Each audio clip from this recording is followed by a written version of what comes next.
예배는 하나님과 얼굴을 맞대는 것이 예배입니다. 그것이 대면이라는 말이죠.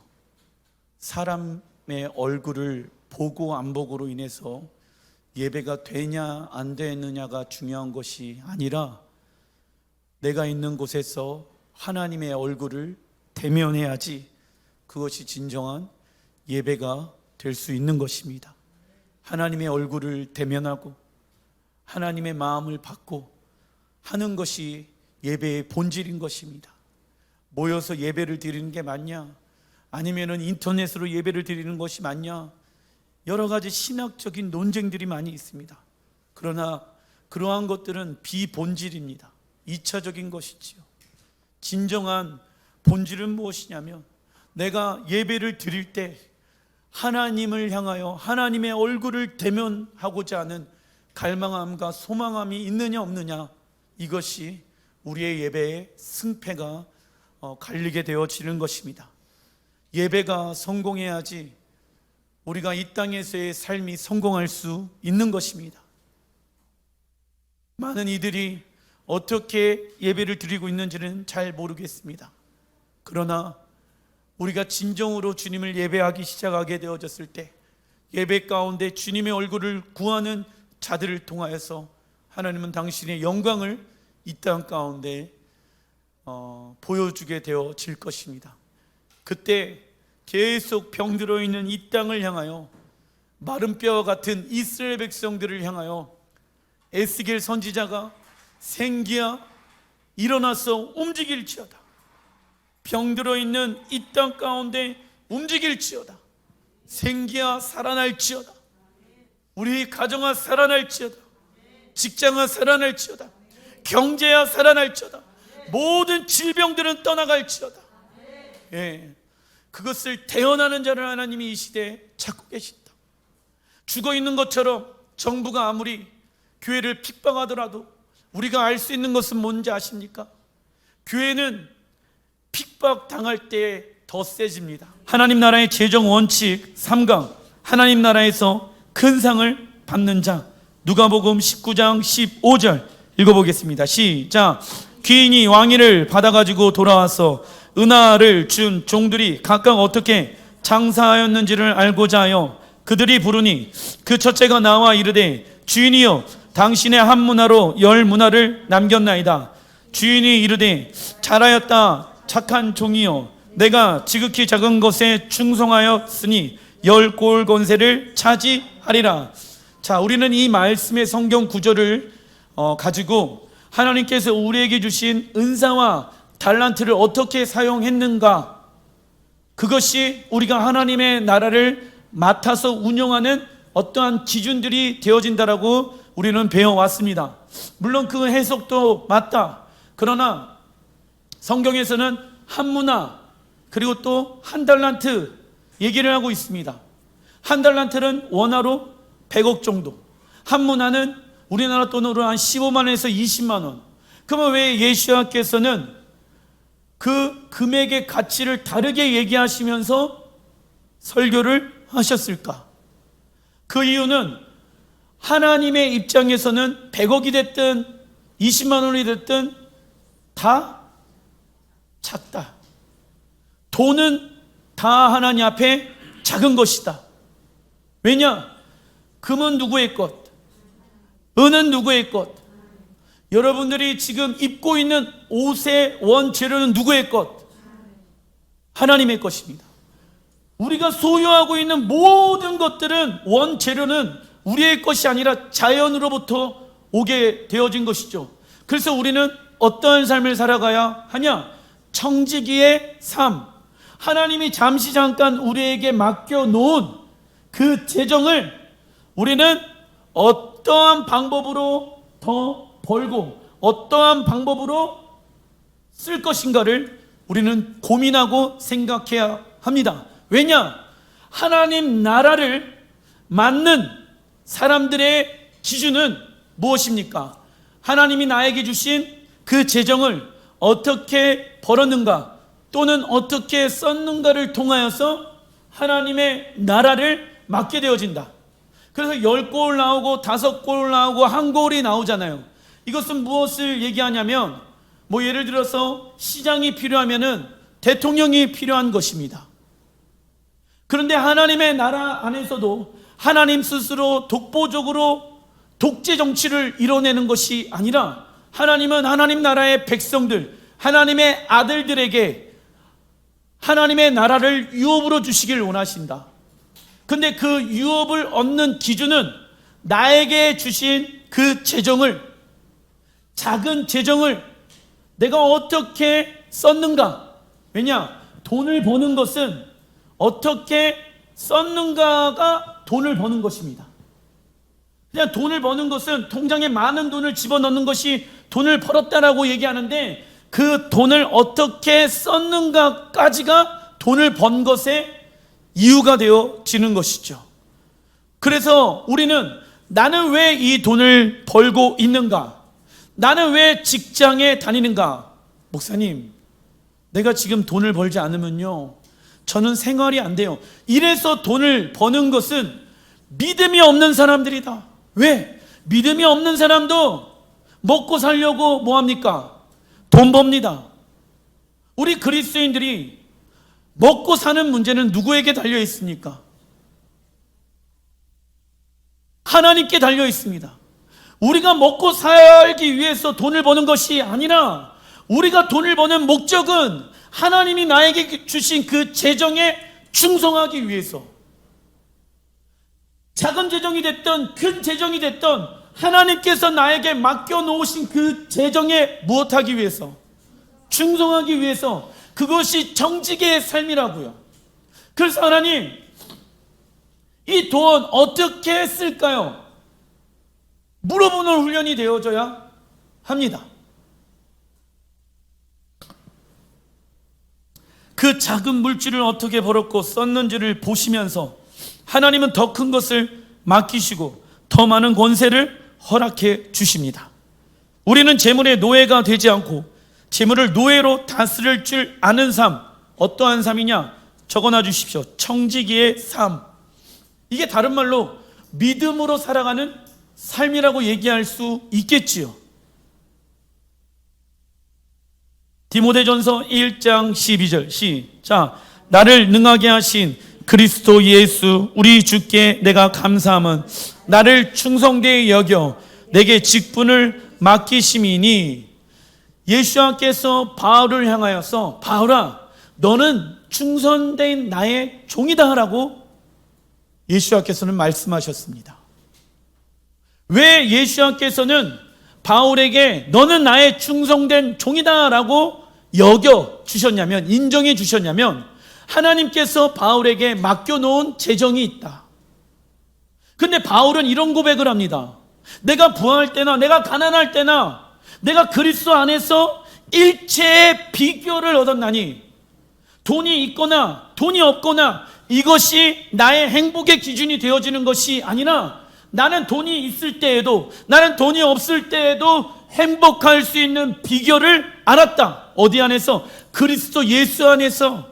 그래서 돈이 있을 때 쓸 줄 알았어요. 돈이 없을 때는 내가 그 안에서 아끼면서 어떻게 삶을 살아가야 하는지를 알았다고요. 작은 거에 충성한 이 사도 바울은요, 주님 앞에 충성된 자로 서게 되어집니다. 그게 쉬운 말로 하게 되어졌을 때는 믿음으로 살아갔기 때문에 충성된 장이라고 얘기할 수 있는 건 아니겠습니까? 근데 충성된 자는요, 예수야를 믿는 모든 사람들은 충성된 자로 설 수가 있다.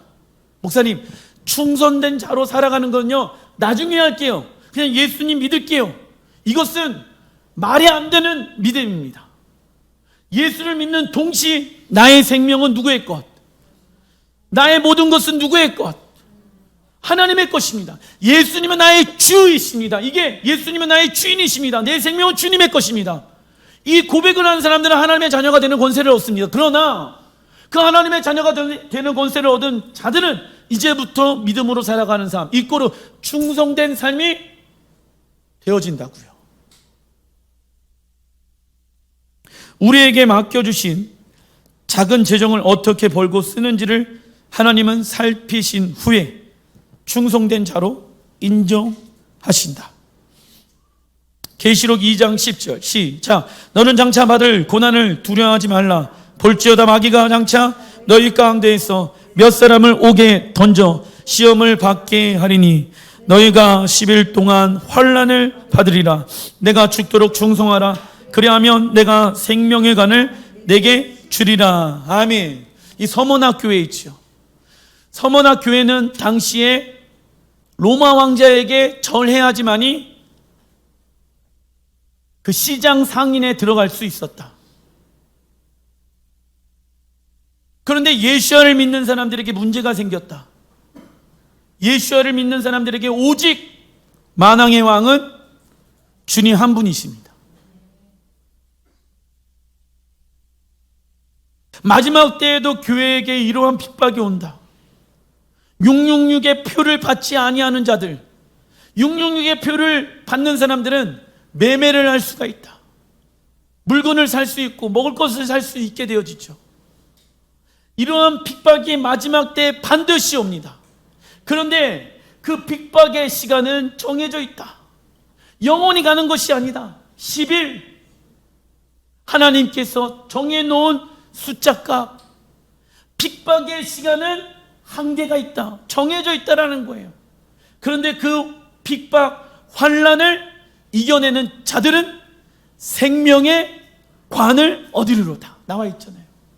생명의 면류관, 영생을 얻는 자들은 이러한 핍박의 시대 때에 죽도록 충성하기로 결정하는 거예요.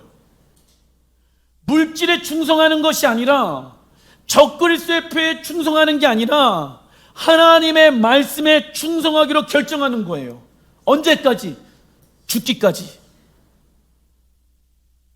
그러면 하나님은 우리에게 무엇을 주신다?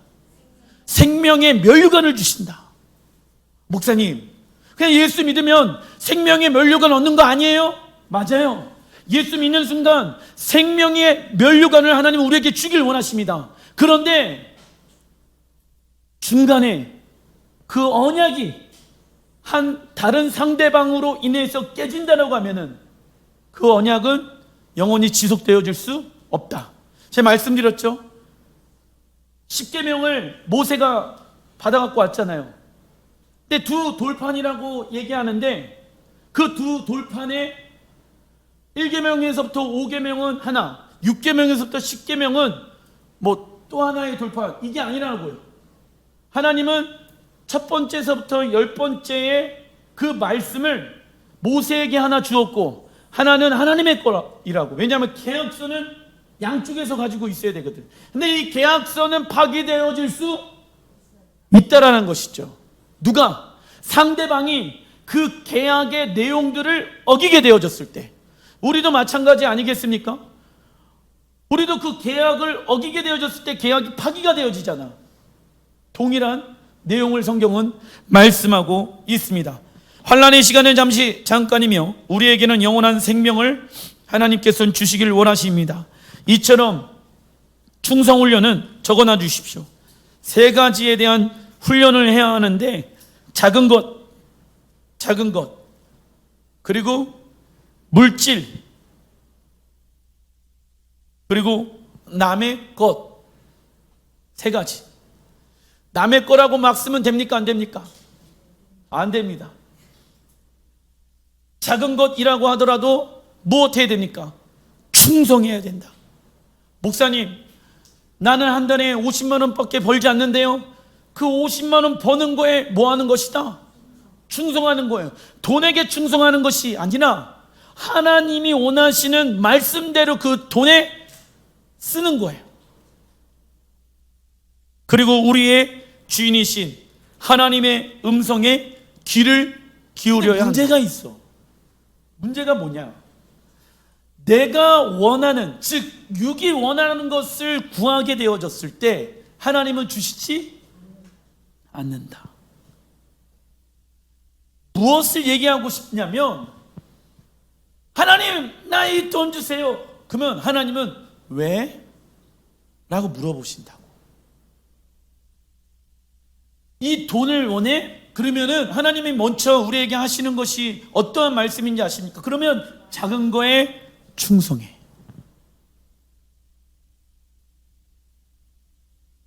너 지금 직장 생활하고 있잖아. 그 직장의 주인은 너라고 생각하면서 충성해. 너가 지금 벌고 있는 그 재정이 작다라고 생각하니? 아니야. 그 작은 재정을 버는 곳에서 충성해. 네가 원하는 대로 시간 쓰지 말고 네가 원하는 대로 돈 벌지 마. 왜냐? 하나님은 공평하신 하나님이시거든. 작은 거에 충성한 자들에게 큰 것을 주시겠다라고 약속하신 분이세요. 하나님은 이 원리를 당신 스스로 깰 수가 없다고요. 그래서 우리가 하나님 앞에 왜 이 돈을, 이 물질을, 재정을, 왕의 재정을 구하고 있는지 하나님이 왜? 그러면 여러분들이 그 왜라는 질문 앞에 대답할 줄을 알아야 된다고. 하나님, 내가 이 하나님의 나라를 위해서 이렇게 돈을 쓰고 싶어요. 하나님의 나라를 이뤄내기 위해서 지금 돈이 투자되어야 하는 어떠한 영역들이 내 안에 보이는데, 하나님, 나에게 물질을 주세요. 그러면 하나님이 말씀하시죠. 너가 지금 가지고 있는 그 작은 재정을 거기에다가 투자해라. 근데 그 사람에게는 그 작다라고 얘기하고 있는 하나님의 그 말씀이 큰 재정일 수는 있어. 이게 전 재산일 수는 있어. 무슨 얘기인지 아십니까? 100만 원이 전 재산인데 하나님은 그거를 내라고 하는 거야. 하나님, 나 이거 전 재산인데요. 근데 하나님 입장에서는 그게 작은 거라고요. 왜? 하나님은 더 큰 것을 우리에게 주시기 위함인 거예요. 즉, 심어야지 열매를 거둘 수 있는 것 아닙니까? 농사꾼이 아무것도 심지 않고 하나님 축복해 주세요. 무슨 심보? 도둑놈 심보지. 어떻게 심지도 않았는데 열매를 얻을 수 있겠느냐라는 거예요. 하나님의 말씀, 왕이신 주인이신 하나님의 말씀에 의해서 내가 듣고 순종해서 심었단 말이에요. 그러면 하나님은 30배, 60배, 100배의 은혜를 주시겠다라고 약속하고 계시잖아. 심지 아니한다라고 하면 열매를 거둘 수가 없는 것입니다. 그래서 우리는 하나님의 음성을 들을 줄 알아야 한다. 단락 2번 요한복음 14장 23절 시작. 예수께서 대답하여 이르시되 사람이 나를 사랑하면 내 말을 지키리니. 이 순종이라는 히브리 원어를 보니까 샤마 단어의 뜻은 적어놔 주십시오. 하나님의 음성을 듣는 것. 충성하려면 순종해야 되잖아. 근데 순종의 시작은 뭐다? 하나님의 음성을 듣는 것. 즉 하나님의 음성을 진짜 듣길 원한다라면 어떠한 자세를 가지고 있어야 됩니까? 순종하는 자세. 적어놔 주십시오. 순종하는 자세를 가지고 있어야 된다. 자녀들이 있어요. 부모가 누구의 이름을 부를까요? 순종하길 원하는 자들을 부르길 원하죠. 그런데 나는 하나님의 말씀에 순종하는 거는 힘들어, 나중에 어쩌고 저쩌고 이러면요, 하나님이 그 사람한테 말씀하실 수가 없어요. 하나님, 어떠한 말씀이든지 내게 말씀만 하신다면 내가 순종할게요. 아직 순종했어요? 안 했어요? 안 했어요. 순종하고자 하는 마음의 자세가 너무 중요하다고. 근데 이 순종하고자 하는 마음이 아닌 돌덩이 같은 마음이 돼서는 안 된다. 나는 순종 안 해. 순종하는 건 어려워, 힘들어, 나는 안 해. 이런 거는 이꼬르. 나는 하나님을 사랑하지 않는 거야. 왜? 하나님을 사랑하는 자들은 하나님의 음성에 뭐 한대요? 지킨대, 순종한대. 그 자세를 가지고 있어야 된다고. 따라해 주시면 감사하겠습니다. 하나님, 무엇이든지 나에게 말씀하여 주십시오. 나는 순종하겠습니다. 이 자세가 중요하다고. 그러면 하나님은요, 작은 것부터 우리에게 말씀하세요. 야, 내 이웃을 사랑할래? 내 남편과 아내를 사랑할래? 내 자녀들을 사랑할래? 작은 것에서부터. 그래서 성경에서 말하는 지혜란 레브 쇼메아, 히브리 언어로. 그 레브 쇼메아는, 레브는 이제 마음이라는 단어의 뜻이, 그리고 쇼메아는 계속 듣는 것 이거든. 그래서 하나님의 음성을 계속 듣는 것이 지혜래. 사업에 성공하려면 뭐가 있어야 됩니까? 지혜가 있어야 돼. 투자에 성공하려면 뭐가 있어야 돼? 지혜가 있어야 돼. 직장에서 성공하려면 지혜가 있어야 된다고. 그러면 모든 재정 가운데 돈을 버는 그 중심 가운데는 뭐가 있어야 된다? 지혜가 있어야 된다. 근데 지혜가 없어. 멍청하면 투자에 성공할 수가 없죠. 하나님의 음성을 계속 듣는 거예요. 하나님, 내가 이 재정 어디에다가 쓰면 좋을까요? 어디에다가 투자하면 좋을까요? 물어보는 거예요, 하나님 앞에. 반대로 불순종의 히브리 원어의 뜻은 적어놔 주십시오. 듣기는 듣는데 모아놓는다. 흘려 듣다. 적어놔 주십시오. 흘려 듣다. 듣기는 들어요. 알아요 그거. 그 말씀 알아요 몰라요? 알아요. 그런데 나중에 할게요. 근데 하나님은 그러는 거예요. 야, 그걸 해야지 내가 큰 거를 맡길 수 있다니까. 아니에요, 하나님. 큰 거를 먼저 얘기하세요. 그럼 작은 거 할게요. 나에게 이만큼의 재정을 주시면은 내가 이웃도 사랑하고요, 교회도 사랑하고요, 내 주변에 있는 사람도 사랑할게요. 근데 하나님은 아니야. 작은 거에 충성해야지 큰 것을 맡길 수 있단다. 하나님, 나에게 이런 재정의 축복을 주시면 내가 하나님의 나라를 위해서 이렇게 살겠습니다. 뻥치지 마, 웃기지 마. 근데 그거 우리 생각이잖아요. 그렇죠? 하나님의 생각은 완전히 달라요. 흘려 듣는 거야, 계속. 뭐가? 불순종하는 사람들의 특징. 이게 뭔지 아세요? 알아요. 말씀을 안다고. 불순종하는 사람들도 하나님의 말씀을 안다, 모른다? 아는데 흘려 듣는 거야, 그냥. 누가 원하는 대로, 내가 원하는 대로 생각하고 결정하길 원하는 것이죠. 요한복음 8장 32절 시작. 진리를 알지니 진리가 너희를 자유롭게 하리라. 우리의 삶 가운데 여러 가지 문제가 있습니다. 이때 우리의 생각을 하나님의 말씀에 집중하게 되어졌을 때 우리의 삶은 초자연적인 평안이 오게 되어집니다. 하나님의 말씀이 생각으로 들어오게 되어지며 그 생각을 통하여 감정과 의지와 육체의 영향까지 영향을 주게 되어진다. 시편 39편 3절 시작. 내가 묵상할 때 불이 붙으니. 성경은 기록된 하나님의 음성입니다. 하나님의 말씀을 묵상하는 것은 하나님을 알아가는 것의 시작이다. 하나님의 말씀을 묵상할 때 나타나는 현상은 감정에 불이 붙게 됩니다.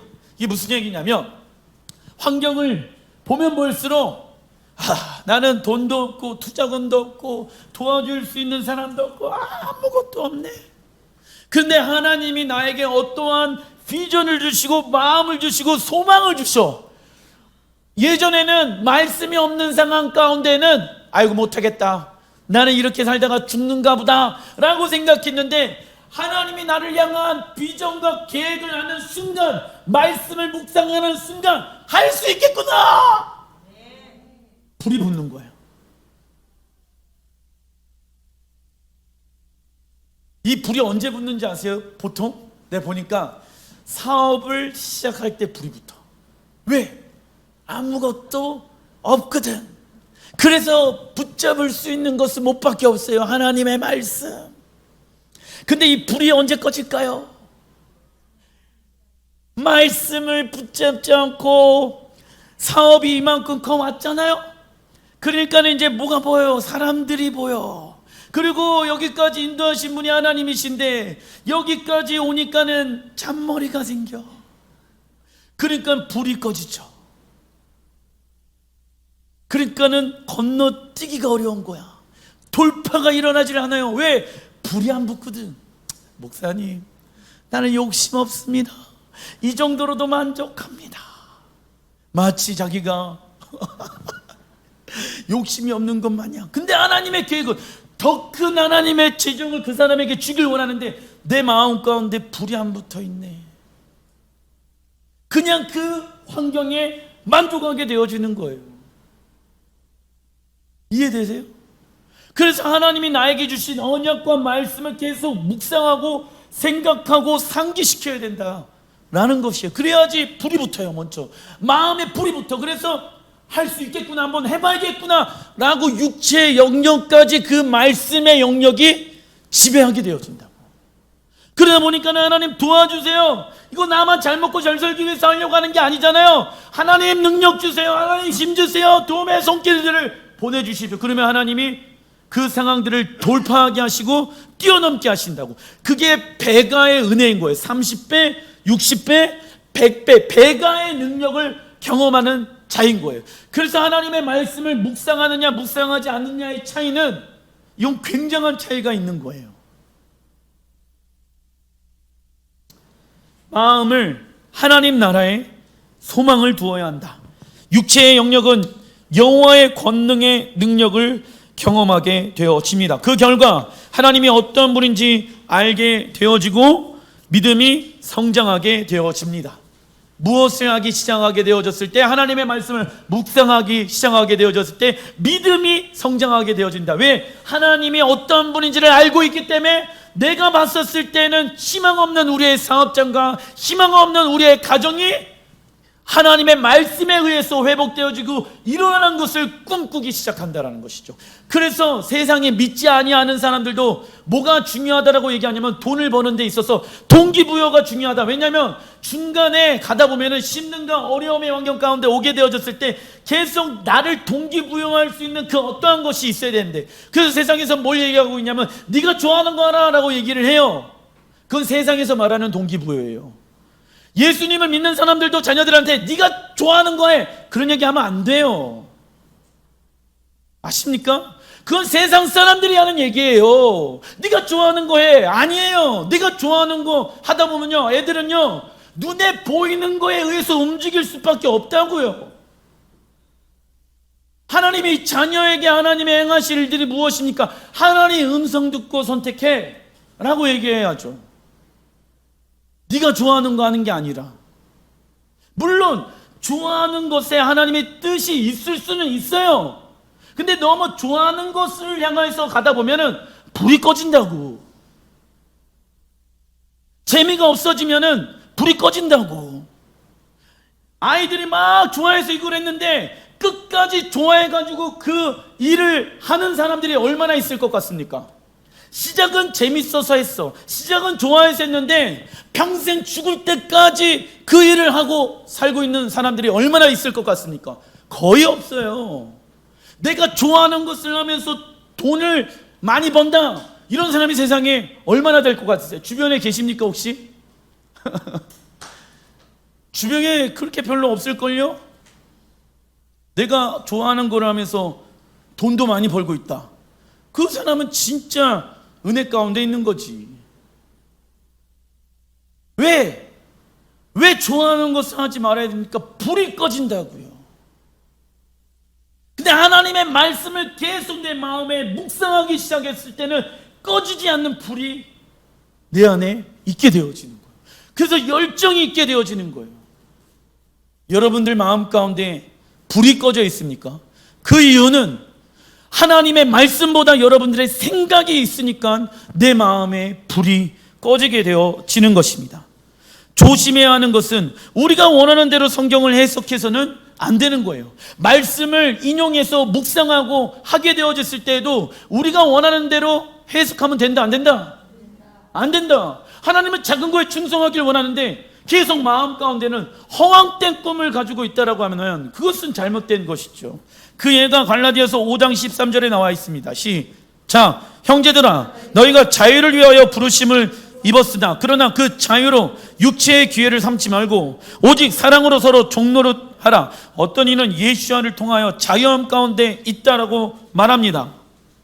그 자유를 가지고 자신의 육체가 원하는 대로 생각하고 결정합니다. 목사님, 저는 자유합니다. 자유함 가운데 있습니다. 그렇다라고 하면 그 사람이 성경적 관점으로 진짜 자유함 가운데 있는 사람들의 특징을 알아야 된다고. 말로 자유하다라고 하는 것은 누구나 다 할 수 있어요. 근데 진짜 자유한 사람들의 특징, 그러나 13절 중간절에 그 자유로 육체의 기회를 삼지 말고 뭐하네요? 오직 사랑으로 서로 종로를 하래. 목사님, 그게 무슨 자유예요? 그게 자유예요. 왜 자유인지 아십니까? 우선 적어놔 주십시오. 성경에서 말하는 자유란 오직 사랑으로 서로 종노릇 하는 것. 오직 사랑으로 서로 종노릇 하는 것. 이 말씀이 없었으면 참 좋았을 텐데, 그죠? 형제들아, 너희가 자유를 위하여 부르심을 입었으나, 여기까지만 있으면 참 좋았을 터인데. 근데 많은 사람들이 요것만 기억해. 뒤에는 기억 안 해. 그러나 그 자유로 육체의 기회를 삼지 말라고 나와 있죠.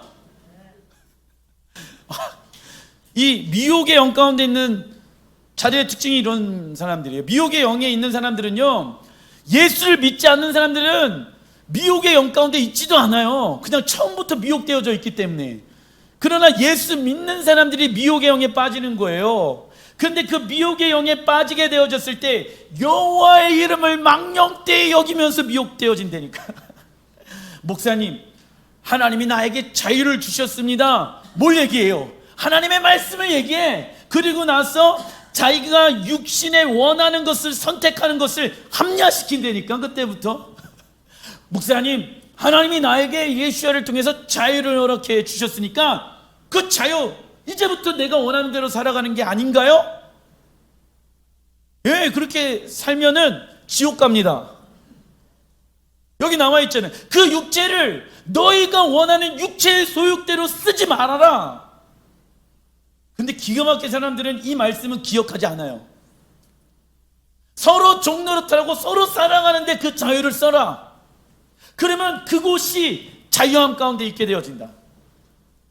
대한민국이라는 나라가 자유민주주의 국가가 되어지기까지 얼마나 많은 사람들이 그 자유를 만들어내기 위해서 희생했는지 모릅니다. 대표적으로 이 3.1 운동했던 사람들, 대한민국을 일제시대 가운데 해방시키기 위해서 자신들의 삶 가운데는 자유가 오지 않더라도 우리의 자손들에게는 자유를 경험시켜 주자. 그들은 억압 가운데 있었고 그들은 독립운동을 하면서 자유를 꿈꿨습니다. 그들의 헌신과 그들의 대가집을, 독립운동 했던 사람들의 특징이 뭔지 아십니까? 가정들을 다 버렸어요.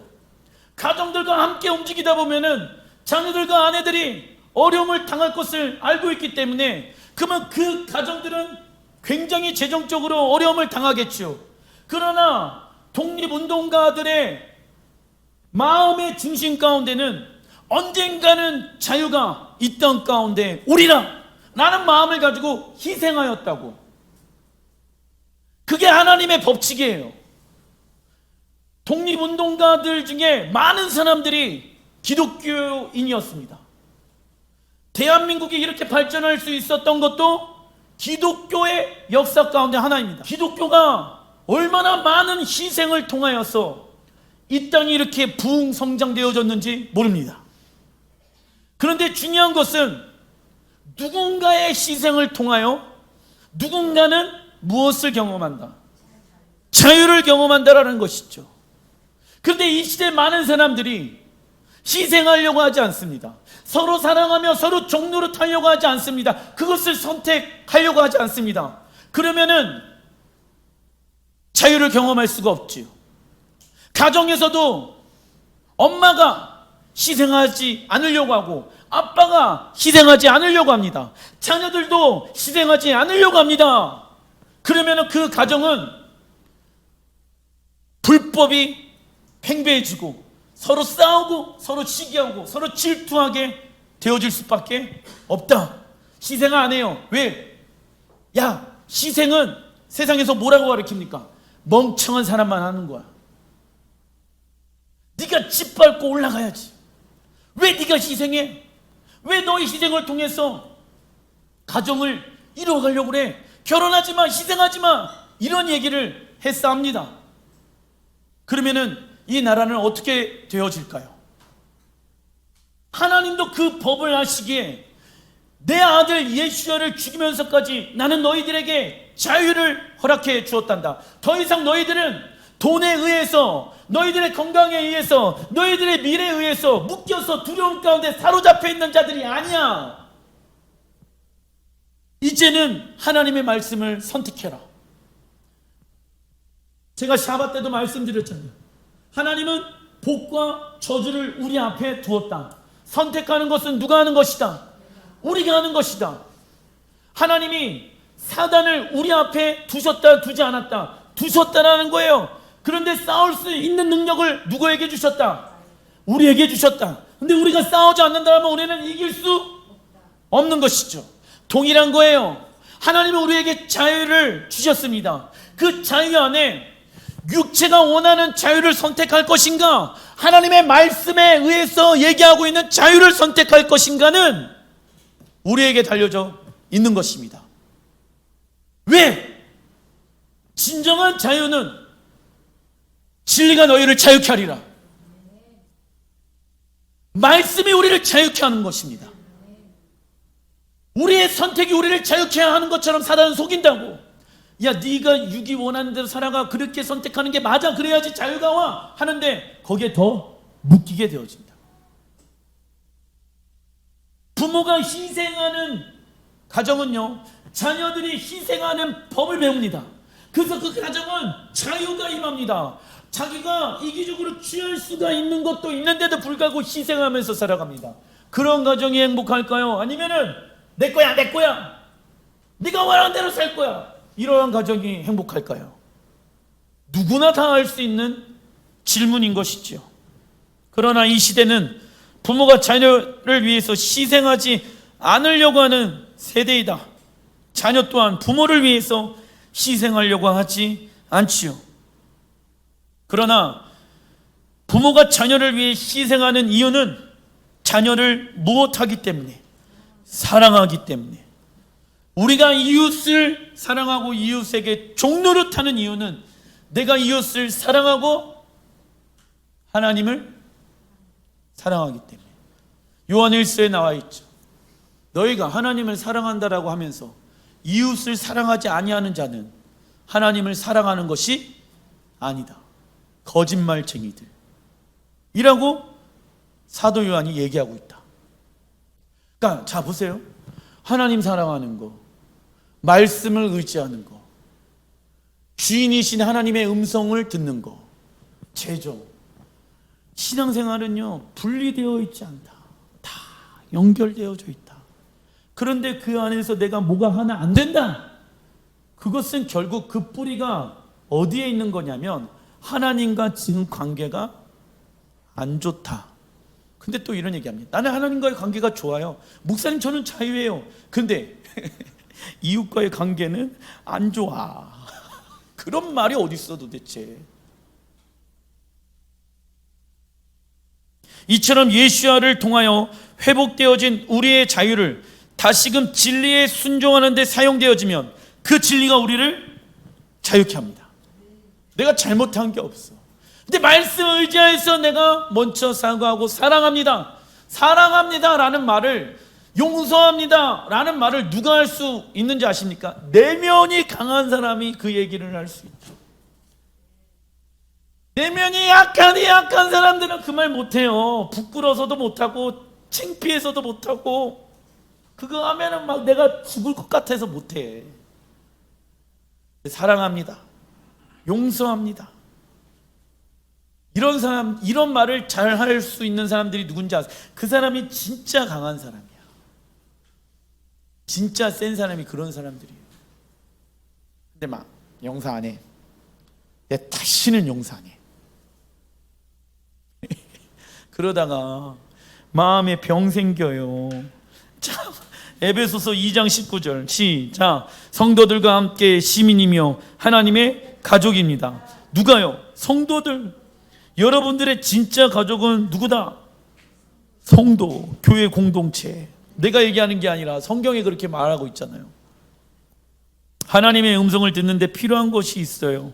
말씀, 믿음, 정결한 마음, 순종하고자 하는 마음, 사돈을 대적하기, 자기의 것을 내려놓기, 성령의 도우심, 영적 권위자, 하나님의 음성을 들은 내용을 함께 분별하고 검증해 줄, 적어놔 주십시오. 교회 공동체.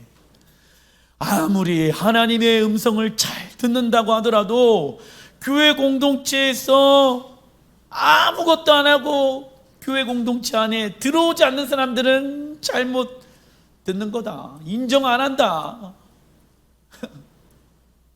하나님의 음성을 듣는 대가를 데리고 오더라도 그 사람이 교회 공동체 안에서 어떠한 삶을 했는지, 그 사람이 들은 음성이 맞는지 안 맞는지를 점검해 줄 수 있는, 검증해 줄 수 있는 사람이 누구입니까? 같이 신앙생활하고 있는 교회 공동체 식구들 아니겠습니까?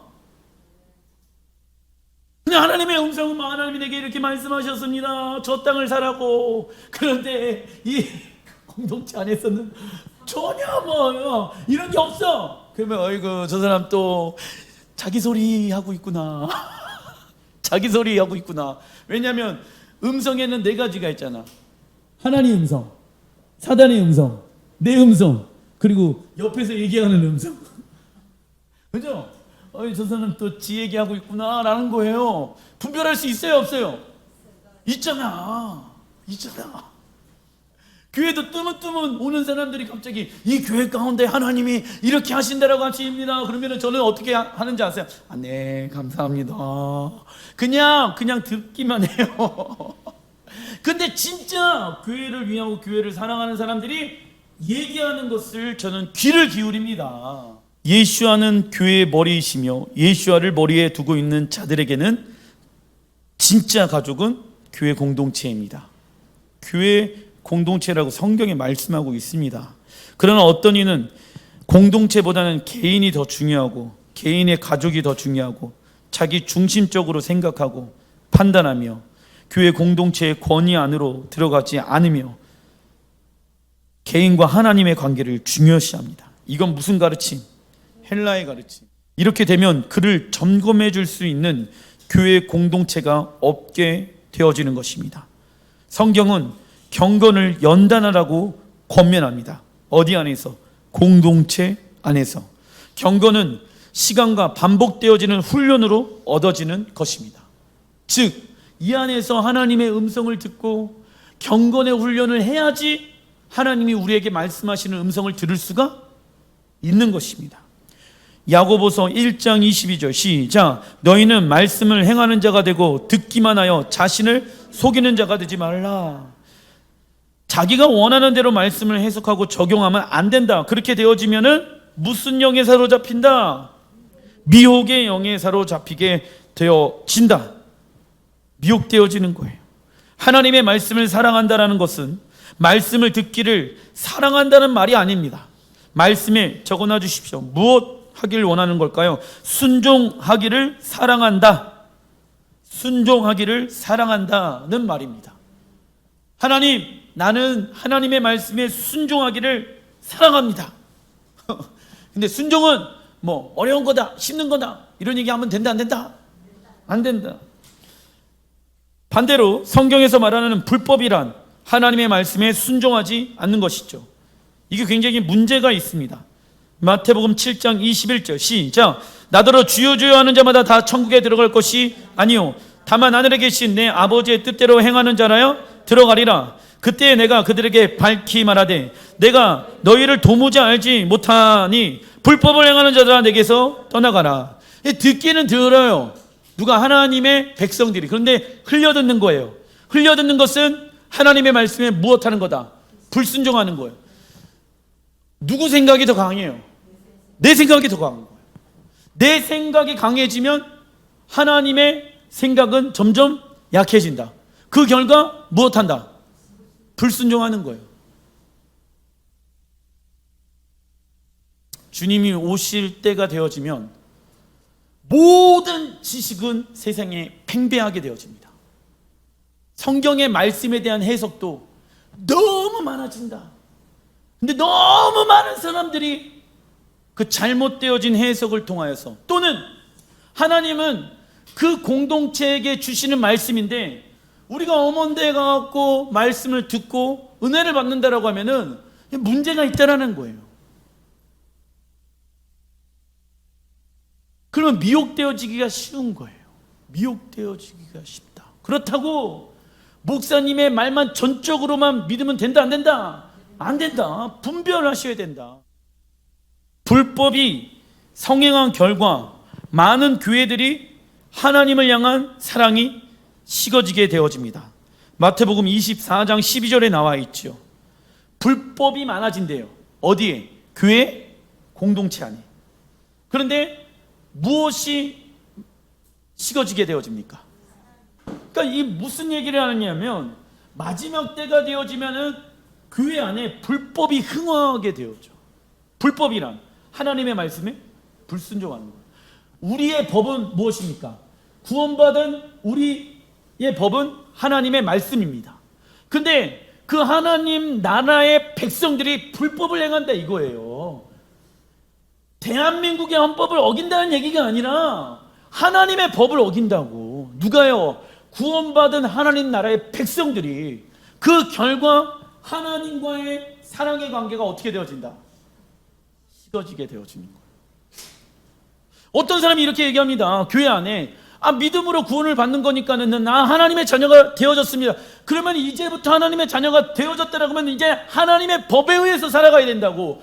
법을 왜 행하길 원하냐면은 나는 그 하나님의 음성을 사랑하기 때문에. 연결되어져 있다고요. 너희가 나를 사랑하면 내 계명을 지키니라. 예수님께서 요한복음에 말씀하고 있잖아요.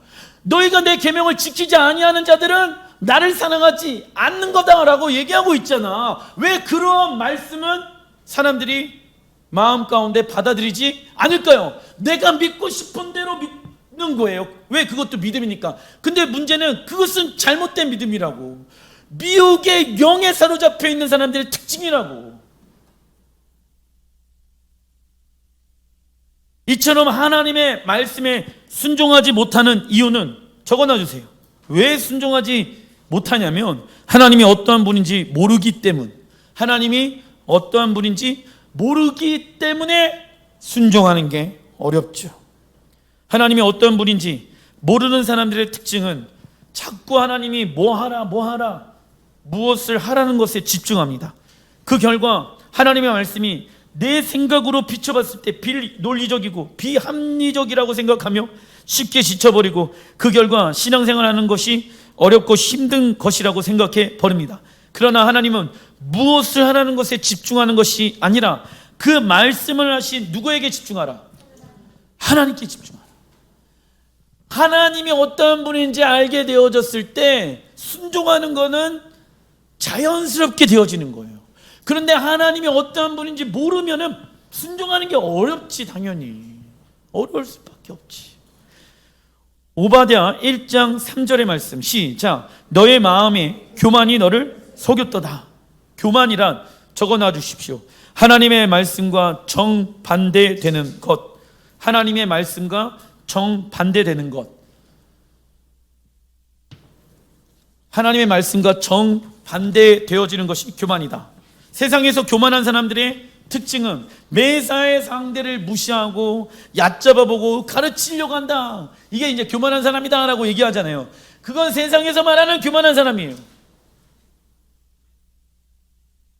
교회 안에 교만한 사람의 특징, 하나님의 말씀을 얘기하는 게 아니라 누구 얘기한다? 내 얘기한다. 내 얘기한다. 그럼 뭐라고 얘기해야 돼요? 교만하구나. 목사님, 저 사람 얼마나 겸손한데요. 저 사람 말과 행동이 얼마나 겸손한데요.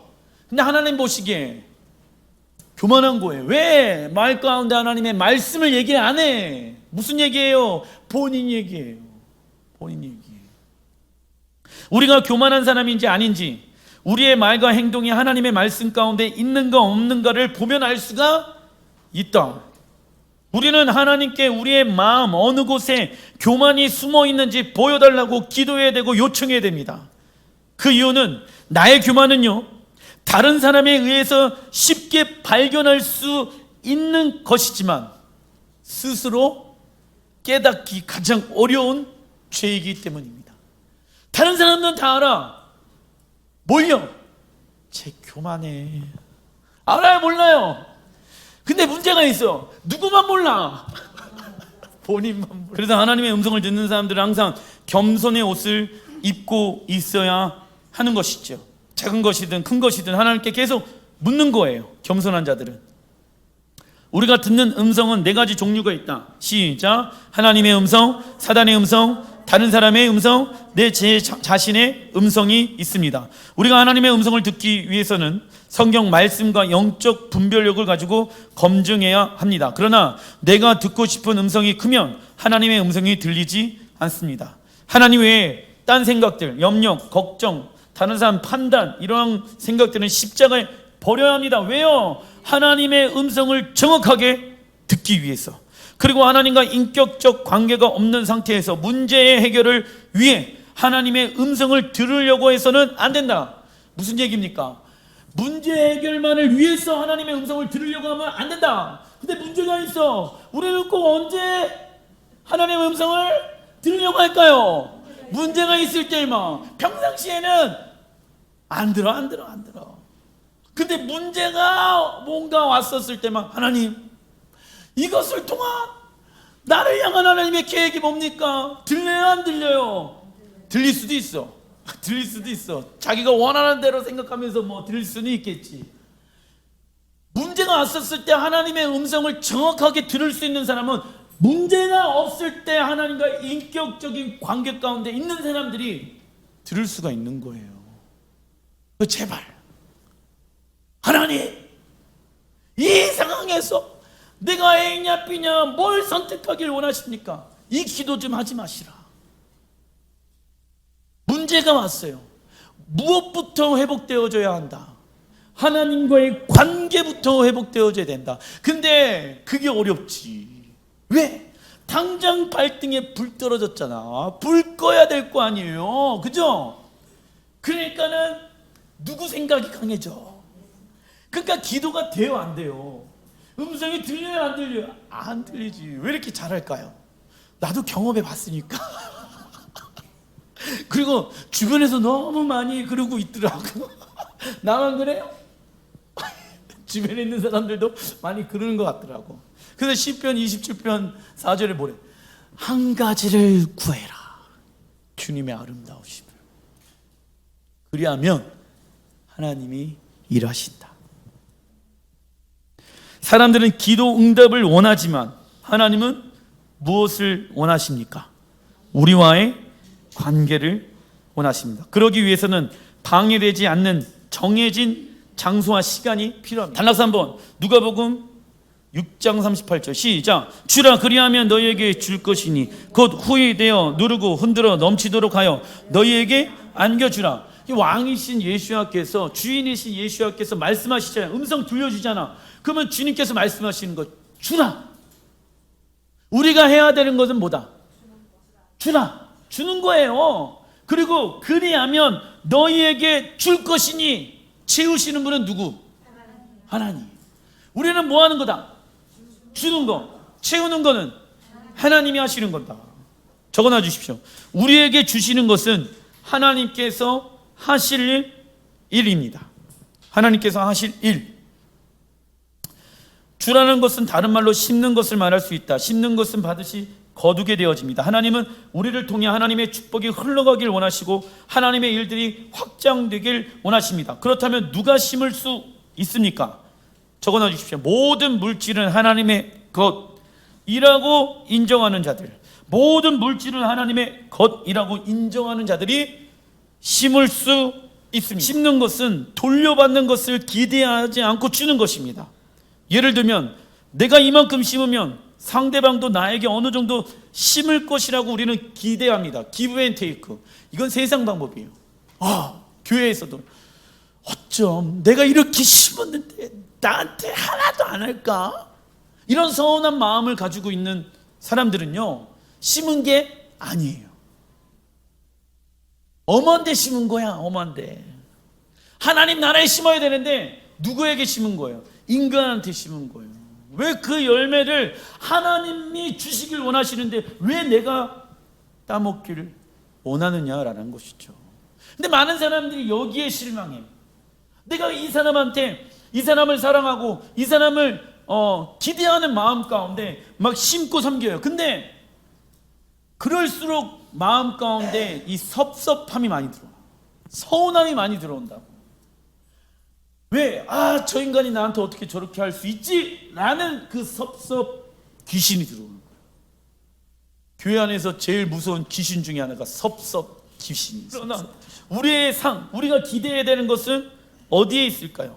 하나님 나라. 적어놔 주십시오. 하나님 나라에 있습니다. 왜냐? 누가복음 6장 35절에 굉장히 중요한 말씀이 있습니다. 시작. 오직 너희는 원수를 사랑하고 선대하며 아무것도 바라지 말고 구워주라. 그리하면 너희 상이 클 것이요 너희 상이 클 것이요. 나와 있죠. 너희의 상이 하나님 나라에서 크다. 어떠한 자들에게 구워주고 나누어주고 심는 자들에게 하나님 나라의 상이 크대. 그런데 아무나에게 구워주고 그런 게 아니라 누구에게? 원수에게. 사랑할 수 있는 사람은 사랑하기가 쉽겠죠. 근데 사랑할 수 없는 원수들 있잖아. 그 원수가 가정에도 몇 명이 있고 직장에도 몇 명이 있고 내 주변에도 몇 명이 있는데 그 원수를 사랑해. 근데 입으로만 하지 마. 마음으로만 하지 마. 원수 사랑한 건 실질적인가? 선물 사갖고 줘. 근데 주고 싶어요? 안 주고 싶어요? 사랑할 수 없는 사람을 사랑하고 용서할 수 없는 사람을 용서하는 것이 진짜 그 사람에게 심는 것이 진짜라고. 그런 사람들은 하나님 나라에서 상이 크대요. 제가 지금 무엇을 얘기하고 있습니까? 하나님 나라에서 상이 큰 자. 하나님은 그 사람들이 심는 것을 통하여서 이 땅 가운데 30배, 60배, 100배의 은혜를 주시겠다. 재정이 뭐랑 연결되어져 있으니까 원수를 사랑하고 이웃을 사랑하고 하나님의 음성을 듣고 충성하는 것과 연결되어져 있다고. 무엇에 충성할 것인가? 하나님의 말씀에 충성할 것인가? 원수를 사랑하는 것이 어떻게 보면 작은 거에 충성하는 거일 수도 있고 큰 거에 충성하는 거일 수도 있겠죠. 근데 내가 그 사람을 사랑할 수 있는 힘은요 내 안에 없어요. 그러나 하나님의 사랑을 경험한 자들은 어떠한 용서도 용서할 수 있다. 왜요? 내가 하나님 앞에 가장 큰 원수와 괴물이었기 때문에, 괴수였기 때문에. 하나님 나라의 상을 사모하는 자들이 되어야 합니다. 사랑에는 4가지 조건의 사랑이 있습니다. 희생하는 사랑, 그죠? 희생하는 사랑은 뭐예요? 목숨을 버리는 사랑이죠. 진실한 사랑은 다른 목적이 없는 거, 그죠? 어떤 목적이 없이 사랑해야 되나? 구체적인 사랑은 말과 마음으로만 하는 것이 아니다. 중심 있는 사랑은 하나님의 말씀으로, 하나님이 원하시는 방법으로 내 마음의 중심 가운데 있는 사랑을 해야 한다. 원수를 사랑하는 것은 자연스럽게 일어나는 일이 아니다. 사랑하기로 결단해야 하며 인내로 유지되는 것이며 지혜로 서로가 성숙해지는 것입니다. 훈련되어져야 되는 것입니다. 근데 훈련이 안 되면 사람들이 이런 얘기를 합니다. 교회가 왜 이럴까? 훈련되어져야 됩니다. 성숙한 사랑을 하기 위해서. 교회는 상처받는 곳이 아니라 이러한 사랑을 배우고 실천할 수 있는 최고의 환경이 되어야 한다. 모든 사람들이 이렇게 자신의 성공을 위해 이용하는 이들은 세상에서 가장 가난한 사람이다. 나의 성공을 위해 남을 사용하고 이용하는 사람들은 어떠한 자다? 세상에서 가장 가난한 사람이다. 그러나 하나님 나라에서 성공한 자는 하나님의 음성에 순종하여 심는 자입니다. 즉 받는 것보다 주는 것이 더 복된 삶이죠. 반대로 겸손하게 받을 줄도 알아야 줄 수도 있다. 이처럼 값없이 받는 건 기가 막히게 잘하는데 또 주는 게 안 되는 사람이 있네. 그러면 안 돼요. 이처럼 값없이 주시는 하나님의 사랑을 아는 자는 주는 것을 통해 하나님의 사랑을 증거하기 시작한다. 이웃들에게 심는 삶은 하나님의 성품을 닮아가는 자들의 모습이라고요. 왜 심을 수 있을까요? 하나님의 사랑의 성품이 내 안에 있기 때문에 심는다고. 왜? 하나님은 사랑을 주길 원하시고 은혜를 베풀시기 원하시는 하나님이기 때문에 그 하나님의 성품이 내 안에 있으니까 심는 게 너무 자연스럽게 되어진다. 잠언서 11장 24절 25절 시작. 흩어 구제하여도 더욱 부하게 되는 일이 있나니 과도히 아껴도 가난하게 될 뿐이니라. 구제를 좋아하는 자는 풍족하여 질 것이요 남을 윤택하게 하는 자는 자기도 윤택하여 지리라. 과도히 아끼지 말아라. 쓸 때는 써라. 목사님 또 그러니까 쓸 때는 써야 된다고 하니까 막 이상한 거 사 제끼고 그러면 안 된다.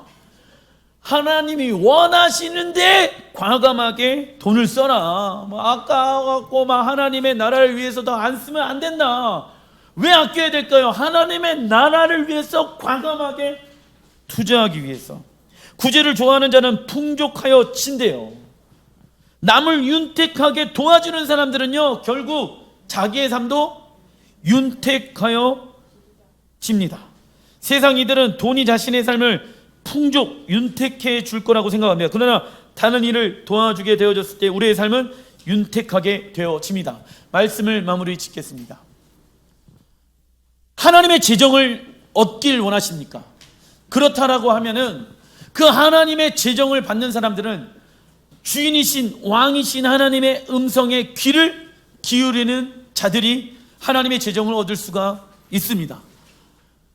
이때 하나님께서는 우리에게 심으라, 원수를 사랑하라, 내 이웃을 사랑하라, 우리의 기준으로 보게 되어졌을 때 이 말씀이 돈을 버는 것과 무슨 상관이 있는가라고 생각할 수 있습니다. 근데 하나님은 심는 자에게, 원수를 사랑하는 자들에게 하나님은 하나님의 재정을 주시겠다라고 말씀하고 계십니다. 그 말씀의 방법을 따라 순종하여서 이 땅에 하나님의 나라의 재정을 받는 귀한 믿음의 사람들 되길 주님의 이름으로 축원드립니다. 기도하겠습니다.